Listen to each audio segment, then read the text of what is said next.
But the evolutionist believes, no, there were certain clumps where the hydrogen came together because of gravity. Well, if gas compresses because of gravity, it gets hotter and it will expand again. That's Charles' law, but they don't believe that, I guess. It came together because of gravity, and didn't just come together, it formed stars. It had to form stars by their worldview to make fusion, to make heavier elements. Now, fusion cannot make anything heavier than iron. That's physics. But somehow, another star blew up next to it to give it more energy. You can do the research on that.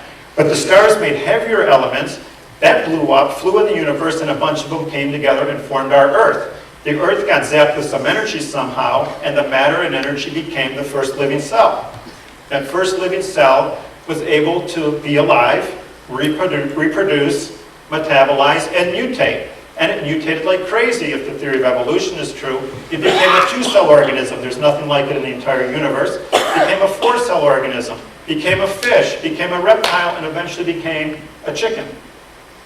Wait a minute, there's a sexual reproduction problem. You need males and females. In a G-rated manner, think of the details.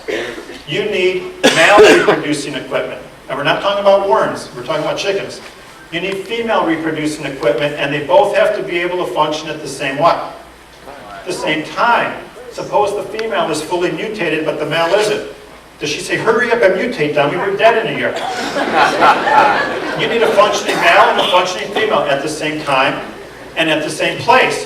For the reproductive systems to function, they need a functioning muscular system, a nervous system, an immune system, a skeletal, digestive, nervous, respiratory. You follow me? This takes tremendous faith to think it all happened by chance. But the miracles get bigger and bigger if you're an evolutionist. Food would have to evolve. Water would have to evolve. Oxygen, gravity, atmospheric pressure, the ozone layer, the sun. All of these things would have to happen for the chicken and the egg.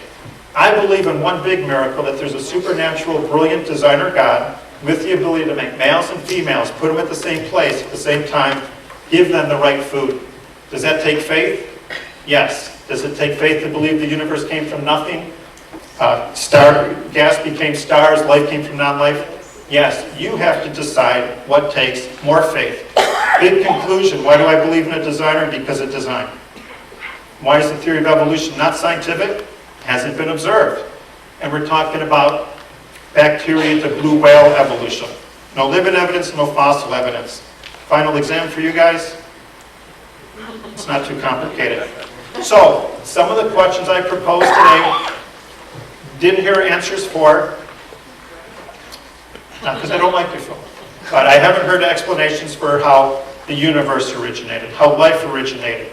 How in the world did we get 60,000 miles of blood vessels?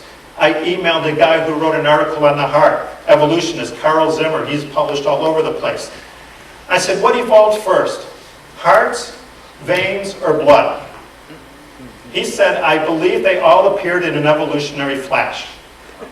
I typed back to him, what is an evolutionary flash? He said, all at once. I said, isn't that creation? Absolutely not.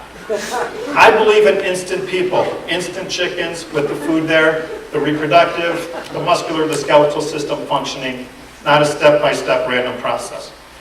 There once was a man in a small town who was convinced he was dead. Everybody tried to convince him he wasn't. He wouldn't believe it. They paid a lot of money to get a genius to talk to him. The genius came to town, a psychologist, and said, are you dead? He goes, yes, I'm dead. Do dead people bleed? No, dead people don't bleed. So the guy got out his knife and cut him, and he started to bleed. He said, I was wrong, dead people do bleed. Some people are so in love with their hypothesis they will never divorce it. My goal is to meet people who are open-minded to facts and perhaps divorcing their hypotheses. Christians should have the same criteria. Are you willing to look at the evidence, and is it possible to change your mind? I say this with all humility and respect.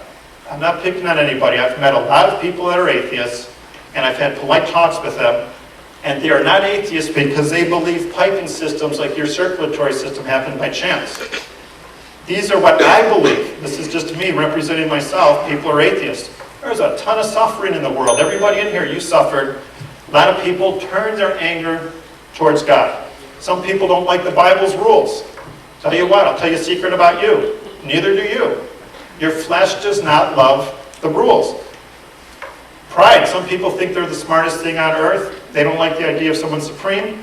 A lot of peer pressure if you're in the world of science and academia to believe it. And sometimes it's as simple as this. It's the only thing they've ever been taught. I was an evolutionist. I didn't like the Bible's rules at the age of 14. There was a lot of peer pressure, and I had never heard different. Why would I believe otherwise? So the question here as I conclude, asking yourself, are you going to believe an idea, or are you going to believe your eyes? Thank you.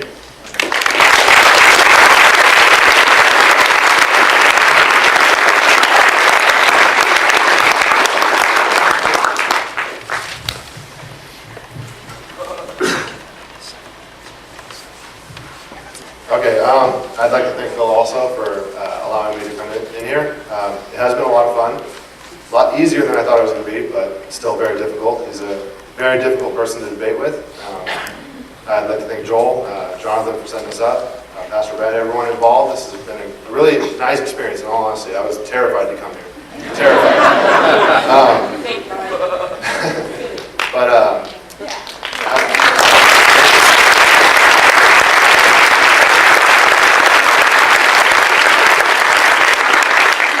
thank you for that.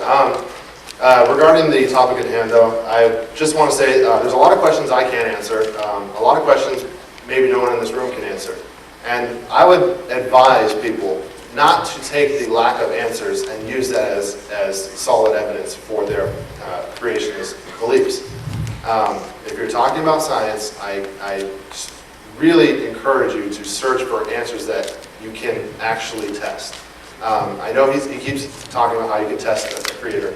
I don't think, maybe people disagree with me, I don't really recall any definitive prediction that he made, except for vague notions about how life will only come from life, and things of that sort.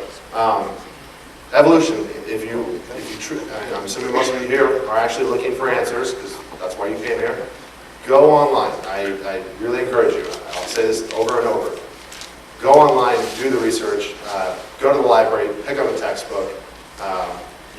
Textbooks will show you all kinds of pictures of transitional fossils. They won't show you, I know people like to say, oh, they show you, graphically animated pictures. They'll show you the fossils themselves.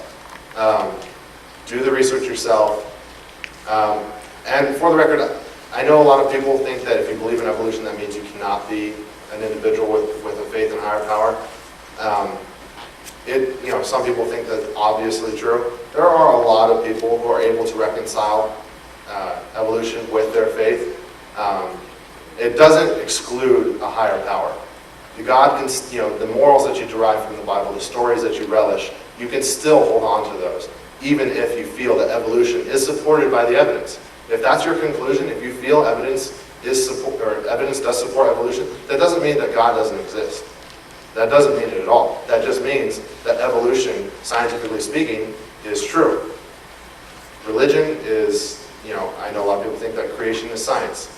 I argue otherwise, obviously. I think that there's a huge tension between people of faith and people of science. I think they can't reconcile each other. Many people have done it. It's extremely possible. And I encourage you, if you're looking for truth, don't give up on your faith just because you happen to believe in evolution, just because you think the evidence supports it. There's no reason why you can't be bold. That's pretty much all I have to say.